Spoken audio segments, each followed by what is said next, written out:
INTPs, everybody's favourite, lovable, homebody geniuses. But what happens when an INTP goes bad?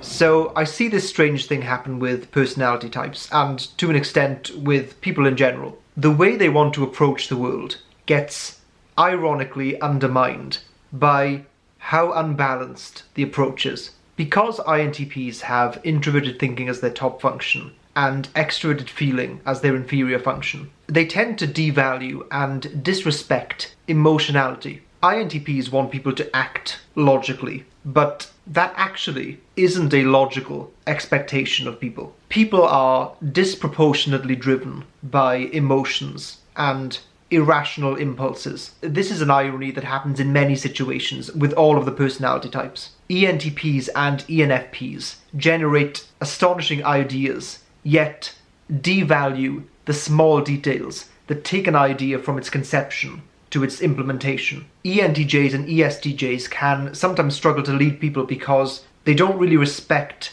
people's individual drives and motivations. ESTPs and ESFPs struggle to make use of their energy and forcefulness because they can't point it in one consistent direction. So it's not just INTPs, and it's not just personality types, it's people in general. We're all slaves to our preferred way of dealing with the world. Not because it's wrong, but because we don't balance our approach well enough. We are all in on one way of living, and what we neglect catches up with us. What I'm basically talking about in this series is people that haven't matured. However, as we all know, maturity is not necessarily something that comes with age. So here's a few negative traits that INTPs can fall into.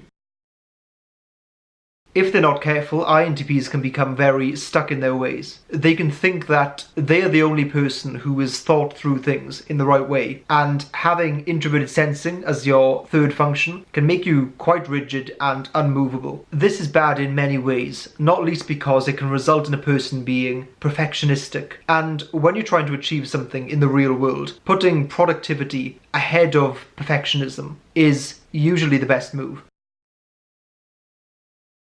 INTPs have extroverted feeling as their lowest inferior function, which means they can struggle with the strange rules of the social game. But despite the difficulties that they have, they still harbour this desire to be good at it. Despite their reputation as one of the most independently minded and individual of all the types, they can, when under stress, fall into conformity. The fear of not fitting in gets the better of them. So they decide that rather than trying to carve out their unique place in society, they just go along with everyone else and their expectations. This is an awful situation for INTPs, who will no doubt resent every moment of it. Every time I mention the function of extroverted feeling, I describe it as managing perceptions and appearances. It's about altering and tailoring your message to suit the audience or person you're talking to. It kind of starts with a person, then works backwards. Thinking types kind of view that as superficial manipulation, whereas it's simply a realistic and pragmatic way to interact with people. If the way you deliver a message has any bearing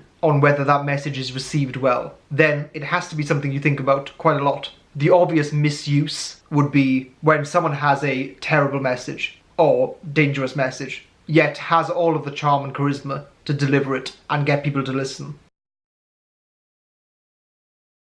A dark INTP is a paragon of intellectual superiority. Think about Richard Dawkins when he's debating someone, except 24/7. Although aggression is not something you'd associate even with an INTP who's gone to the dark side, making people feel stupid really hurts. It's like losing a game of chess.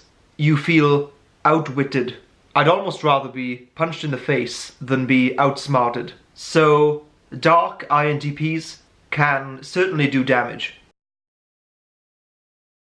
INTPs have extroverted sensing as their polar or worst function. When an INTP goes bad, they can completely lose touch with reality and common sense. they become ungrounded and float off into dreamland. Extroverted sensing is action-orientated. It wants to make an impact on many levels. Completely ignoring this function can make INTPs stagnate.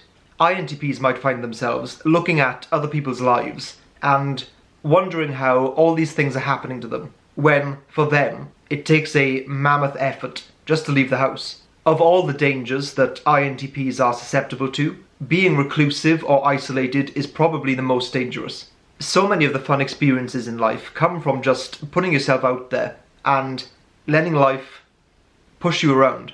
Sometimes you just need to be taken on a ride, one where you're not quite in the driver's seat, where you have to resist against external pressure and push back against life.